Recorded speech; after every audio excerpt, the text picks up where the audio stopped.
কিন্তু বন্ধুরে, এখানে একটা কথা বলতে হবে, কিছু পুরুষ আছে হাড় কিপটে মাল, আছে না?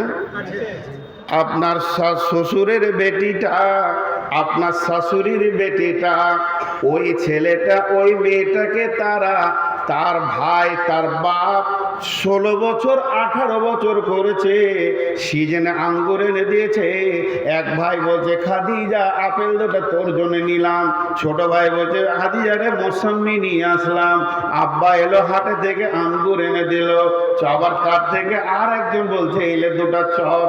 কত আদরে মানুষ হচ্ছে, আর এত সুন্দর 18 বছরে মানুষ করে দিয়ে, কাজের মতো করে দিয়ে, তার সমস্ত ঘর সংসার সামালার মতো সাইজ বানিয়ে দিল, যে রাঁধতে পারবে, খাওয়াতে পারবে, সে বিছানা ঝাড়তে পারবে, কাপড় কাচতে পারবে। এই রকম বানিয়ে 18 বছর করে এমন হাড় কিপটে মালকে দিয়েছে, গোটা সিজনে একটা আঙ্গুর কিনে না। এবার মেয়েটা কোন জ্বালাতে পড়েছে, ফেসবুকে একটা মেয়ে দিয়েছে, দেখেছেন চোখের পানিতে, যে আমি আর সহ্য করতে পারছি না, সমাজ আমাকে বাঁচাও, আমি যে জ্বালায় পড়ে আছি, হিন্দু মেয়ে সিঁদুর রয়েছে, যে আমি আর সহ্য করতে পারছি না, সমাজ আমার ব্যাপারে চিন্তা করো, আমার মা বাপ আমার ব্যাপারে চিন্তা করছে না, তাহলে সে কষ্টে আছে। তো মা বোন, আপনাদেরকে একটা বুদ্ধি দিয়ে দিই। বুদ্ধি হচ্ছে, যতটা পরিমাণে বোরোলিন, বোরোপ্লাস, কসমেটিক্স আর আপনার কিনা ফেয়ার লাভলি ঠোঁট পালিশ কিনতে পয়সা লাগবে, আর আপেল আঙ্গুর আর ইলিশ মাছ খেতে যে পয়সাটা লাগবে, ওর থেকে টাকা বাপ ভাইকে ডেলিভারি করা যাবে না। কোরআন মানা করে দিয়েছে, আপনার যতটা খাওয়াতে লাগবে, বাদাম টাদাম খাবেন, ওই টাকাটা চুরি করবেন, গোনা হবে না। কে বললেন? বিশ্বনবীর কাছে এলেন মহিলাটাকে, আল্লাহর নবীর চাচি হচ্ছে হিন্দা, যে হিন্দা রসুলের চাচার কলিজা চাবিয়েছিল। ফাতে মাক্কার পরে হিন্দা ঈমান আনলো, তার আগে আবু সুফিয়ানের সঙ্গে বিয়ে হয়েছে। রসুলের চাচার নাম আবু সুফিয়ান, তাহলে আবু সুফিয়ানের বিবি হলো, তার মানে হিন্দা চাচি হয়ে গেল রসুলের। ঈমান আনার পর অভিযোগ এনেছে তার ভাতিজার কাছে, ও বেটা মুহাম্মদ, তোমার চাচা আবু সুফিয়ানের মতো হাড় কিপটে মাল আর মক্কার বুকে নাই, সারা মাস বছর চলে যেতে ভালো খাবার পাই না। বিশ্ব নবী বললেন, ও চাচি জান, হাড় কিপটেদের ব্রেনে এমন খারাপই আছে, এদেরকে ওয়াজ নসিহত করে হবে না, বরং আপনাকে সুজা বুদ্ধি দিছি, চুরি করো আর খাও, গোনা হবে না। চলছে তো অল্পে সন্তুষ্ট হতে হবে, কান এটা হতে হবে। মা বোন, যেমন স্বামী ইনকাম করে এনে দেবে, হাসতে হবে। 3 নম্বর গুণ মেয়েদের, 1 নম্বর সলেহা, 2 নম্বর কানেতা। সলেহা মানে নামাজ, রোজা, স্বামীর খেদমত, পর্দা, সলেহা হয়ে গেল, অল্পে সন্তুষ্টি, কানেতা হয়ে গেল। 3 নম্বর মেয়েদের গুণ হতে হবে, ওয়াল হাফিজাতুল লিল গায়বি বিমা হাফিজাল্লাহ, এবং হিফাজত করনেওয়ালি হতে হবে। আমি বর্ধমান থেকে এসেছি মালদাতে জলসা করার জন্যে, আমার বিবির কাছে 3খানা মাল আমি রেখে এসেছি, 3টে মালের একটাও মালের খারাপই করা যাবে না। মহারানা দিয়ে তার বডিটা আমি কিনে নিয়ে এসেছি, হালাল করেছে, এটা আমার। ওই বডি নিয়ে অন্য কোনো পুরুষ আনন্দ পাবে না, হাসি ঠাট্টাও করা যাবে না, হারাম পুরুষের সঙ্গে চলবে। আর যারা হারাম নয়, বিয়ে হবে যাদের সঙ্গে হালাল আছে, ওই লোকের সঙ্গে চলবে না। এরপর 2 নম্বর, আমার বিবির পেটে যে আমার সম্পদটা পৌঁছে গেছে, এটাকে ওষুধ দিয়ে নষ্ট করা যাবে না, এটাও হেফাজত করতে হবে। আর 3 নম্বর, আমার ঘরে টাকা পয়সা, চাল ডাল যা আছে, আমি নাই, ওই মাল আমার বিনা হুকুমে খরচা করতে পারে না, সংসারে খরচা করবে এবং কি দানও করতে পারবে না, পারমিশন থাকলে করবে, আর মা বাপ ভাই ভাইকে দিয়ে দিতে পারবে না। এর জন্য এই মালটার সিকিউরিটি হলো সে। আমার আল্লাহ বলছেন, ওয়াল হাফিজুনা লিল গায়বি বিমা হাফিজাল্লাহ, যেটা অদৃশ্যে দৃশ্যের হিফাজত করেনেওয়ালা, এ দায়িত্ব ও মহিলা তোমাদের। দিয়েছি। আল্লাহ এরপরে বলছে তোমরা অবাধ আচরণ করো না, তোমাদের অধীনস্থে যে দিয়ে দিয়েছি ওদেরকে, তা বলে মার ধর পিটা পিটি এটা করবে না, জবান দিয়ে দিয়ে ওসিয়ত করতে হবে, কথা বলতে হবে। কিন্তু পুরুষরা তিনটে নোংরা। পুরুষরা লোকের বিবিকে ভালো মনে করে, নিজের বিবিকে খারাপ মনে করে, এটা পুরুষের 1 নম্বর নোংরামি। আর পুরুষের 2 নম্বর নোংরামি জানেন, যদি বিবি বলে খানিক গল্প করব তো কথা বলতে পারে না, আর পরের বেটি পেলে ভ্যাড় ভ্যাড় করে বকে যাবে। শালিকে পেলে তো মনে হবে যেন ভাষ্যকর হয়ে গেছে। তো এই হচ্ছে পুরুষের নোংরামি। তো আল্লাহ তাবারক ওয়া তাআলা বলছে বিবিকে ওসিয়ত করো, ছোট ছোট করে জবানে ওসিয়ত করো, কথা বলো এবং তাকে দ্বীনি শিক্ষা দাও। তো ভাইয়েরা আমার, আপনাদের কাছে অনেক কথা বললাম, মা বোন ভাই বাপ কেউ উঠবেন না, আপনাদের হাতগুলো ধরে বলছি, এবং প্রয়োজন হলে আমি ছোট হয়ে যারা আমার বয়সে 1 দিনের বড় তাদের পায়ে ধরে বলছি উঠবেন না। একটা কলম আমি দেখতে চাইছি 10,000-এর, একটা কলম, মাত্র একটা কলম 10,000-এর দেখতে চাইছি, বেশি লই। তবে আমি বাইন ছেড়ে দিচ্ছি না, এরপরে আর একটা কথা বলবো ইনশাআল্লাহ, আর একটা কথা বলবো, ছোট্ট করে একটা আয়াত, ওর তফসির করব, 5টা মিনিট সময় নেব, বেশি লাই, আর খুব মজা পাবেন, খুব মজা পাবেন।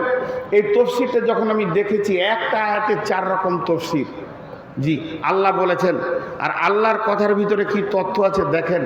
আল্লাহর ওয়াস্তে বলছি, আমি আর 2 মিনিট পরে আয়াতটা পড়ব, 2 মিনিটের জন্য বসে থাকবেন, উঠবেন না। আর ওই আয়াতটাই আজকে আমার বক্তব্যের শেষ বক্তব্য হয়ে যাবে, আর 5 মিনিট লাগবে টোটাল ওই কথা কটা বলতে। খালি একটা 10,000-এর কলম দেখতে চাইছি, একটা, যা একটা দিয়ে দিয়েছে সব নাদবিকে, আর নাদবি সাহেব নিয়ে এতক্ষণ নাক ডাকাইছে ঘরে, লুটে নিয়ে চলে গেছে। আমাকে কেউ দিবে টাকা? কেউ দিবে না। জি, একজনও নয় 10,000 দেনেওয়ালা। মা বোনেরা যারা মুরব্বী, খালা মা, 60 বছর 70 বছর বয়স, আপনার কানের দুটো খুলে দেন তো। আপনাকে কেউ কিছু বলার নাই, আপনি আপনার আল্লাহর জন্য দিয়ে একবার জান্নাতটা ক্লিয়ার করেন, জাহান্নামের রাস্তাটাকে ক্লিয়ার করে নিয়ে জান্নাতে আসেন। জি, এই মাদ্রাসার কবিতা তো প্রথমেই পড়লাম।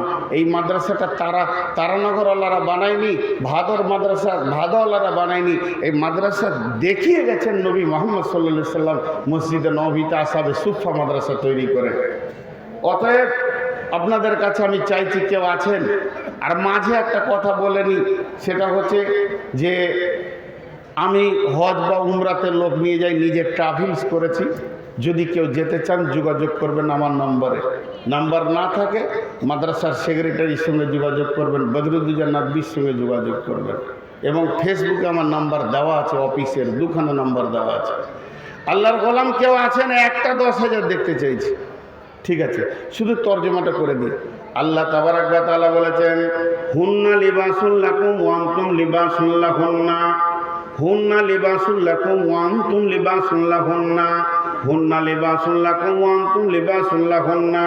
পৃথিবীতে কত প্রেমের ছন্দ এসেছে, কত কবি, কত সাহিত্যিক, কত ছন্দ দিয়েছে স্বামী স্ত্রীকে নিয়ে, প্রেমিক প্রেমিকা, ভালোবাসার কত ছন্দ, কত গান, কত গীত এসে গেছে। কিন্তু আমার রব কত সুন্দর ছন্দ তৈরি করেছেন, হুন্না লিবাসুল লাকুম ওয়া আনতুম লিবাসুল লাহুন্না। আমাকে বলছে তুই তোর স্বামী, তোর স্ত্রীর পোশাক, আর আমার স্ত্রীকে বলছে তুই তোর স্বামীর পোশাক। ক্রস করে দিয়েছে। আমার গায়ে যেগুলো রয়েছে এগুলো আমার বিবি, আর আমার বিবির গায়ে যেগুলো রয়েছে ওগুলো আমার। আল্লাহ বলছে তুই হলি ওর পোশাক, ও হলো তোর পোশাক। তার 4টা কারণ। নাম্বার 1, পোশাক মানুষের ইজ্জতকে ঢেকে রাখে। যদিও মেয়েরা না থাকতো, আপনারা পুরুষরা একা থাকতেন, আমি বিনা পোশাকের সামনে আসতে পারতাম না, আমার বিবিও মেয়েদের সামনেও আসতে পারত না। তার মানে আল্লাহ বলতে চাইছেন পোশাক মানুষের ইজ্জতকে ঢেকে রাখে। আল্লাহ বলতে চাইছেন, হে পৃথিবীর পুরুষ, তুমি হলো মেয়েদের পোশাক। তুমি তোমার বিবির ছোটখাটো ভুল ত্রুটি তোমার বাপ ভাইয়ের সামনে বলে দিও না। দাম্পত্য জীবনে অশান্তি হবে। পোশাক যেমন ঢেকে রাখে, বিবিকে ঢেকে রেখে সংসার করো। হয়তো রাগ করে অভিমান করে তোমার মা বাপের কথা তোমাকে কিছু বলেছে, ওইটা আবার মা বাপকে শোনাতে যেও না। তারপরে গোপন থেকে গোপন তোমরা যখন মিলামিশা করো, কে কেমন ভাবে মিলামিশা করো, কিভাবে আনন্দ পাও, এটা অন্য কাউকে বলবে না। এর জন্য তুমি তোমার বিবির লিবাস, তোমার বিবি তোমার লিবাস। ও মহিলার দল, যদিও ছোটখাটো কিছু তোমার স্বামী তোমার জন্য করে ফেলে, কিংবা স্বামী যদি ত্রুটি কিছু ঘটে যায়, ওটা বাপ ভাইকে বলে দিও না, তুমি ঢেকে লাও। যদি বাপ ভাই শুনে হলে তো হেসে উড়িয়ে দেবে, কে বলল ওটা মিথ্যা কথা। তার মানে স্বামীকে সবসময় ঢেকে রেখে তার ইজ্জতকে উপরে করো। তুমি যদি তাকে বেজ্জতি করে দাও, পৃথিবীর কোথাও দাঁড়াবার জায়গা পাবে না। এর জন্য আল্লাহ বলেছে হুন্না লিবাসুল লাকুম আনতুম লিবাসুল লাহুন্না। 2 নম্বর তাফসীর, লিবাস কি করে মানুষের সৌন্দর্য বাড়ায়। আমি শুধু যদি লুঙ্গি পরে থাকতাম তাও এই কথাগুলো বলতে পারতাম। লুঙ্গি থেকে গেঞ্জি পরেছি, পোশাক একটু বাড়লো, তারপরে জামা পরলাম আর একটু সৌন্দর্য বাড়লো, টুপি পরেছি আরো বেড়েছে, চশমা পরবো আরো বাড়বে, রুমাল নিলে আরো বাড়বে। সৌন্দর্য কে বাড়ায়? আমার সৌন্দর্য আমার বিবি বাড়াচ্ছে, আমার বিবির সৌন্দর্য আমি বাড়াচ্ছি।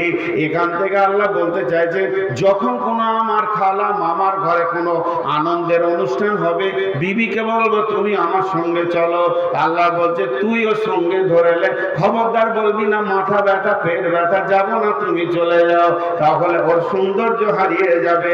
তেমনি পক্ষান্তরে বিবির খালা মামা ভাইয়ের কারো বিয়েতে বিবি বলছে চলো দুজনেতে যায়, তো ওখানেও স্বামীকে বলছে তুমিও চলে যাও। তুমি বলো না যে বেটাকে নিয়ে চলে যাও, আমি দোকানটা সামলেলে, কারণ তুমি হলে তার সৌন্দর্য, তুমি সেই বিয়ে অনুষ্ঠানে তার পাশাপাশি থাকবে, তাকেও ভালো লাগবে, একেও ভালো লাগবে। 3 নম্বর তাফসীর হচ্ছে, মানুষ কি করে নিজের পোশাকের হেফাজত করে, ময়লা লাগলে সাফ করে, তাকে আয়রন করে, তাকে গোছিয়ে রাখে। আল্লাহ বলতে চায় যে তুমি তোমার স্বামীকে পরিষ্কার পরিচ্ছন্ন করবে। স্বামী গোসলে লেগেছে, তুমি সরে যেও না, পাশে দাঁড়িয়ে থাকবে, সাবানটা পিঠে কচলে দেবে, পা গুলো কচলে দেবে, তুমি তোমার স্বামীকে গোছাবে, ওটা তোমার পোশাক। তেমনি পক্ষান্তরে বিবি গোসলে ঢুকেছে, তুমি কেন পালিয়ে যাবে? তুমিও গোসলখানার ভিতরে ঢুকে তার শরীরে সাবান দিয়ে দাও, পিঠ গোলাতে সাবান দিয়ে দাও, তাকেও তুমি সাজিয়ে দাও। অতএব হুন্না লিবাসুল লাকুম ওয়া আনতুম লিবাসুল লাহুন্না। 4 নম্বর তাফসীর হচ্ছে যে মানুষ সব কিছু ভুলে যায়, পোশাক ভুলে না। আপনার কিনা চশমা ভুলে শামসি চলে গেছে, মোবাইল ভুলে চলে গেছে, কলম ভুলে চলে গেছে, চার্জার ভুলে চলে গেছে, টাকা ভুলে চলে গেছে, কিন্তু এমন একটা লোক দেখতে পাবেন না যে লুঙ্গি পরে নাই, ভুল করে হাত চলে গেছে, এটা কোনোদিন হবে না। তেমনি তুমি যেমন শরীরে কাপড়কে সব সময় রেখে দিচ্ছ, এটা তোমার বিবি কাপড়কে যেমন কাছে রাখছো, বিবিকে সবসময় কাছে কাছে রাখবে। আর তোমার শরীরে তোমার স্বামী লেগে আছে, খবরদার স্বামী সাথ ছাড়া করিও না।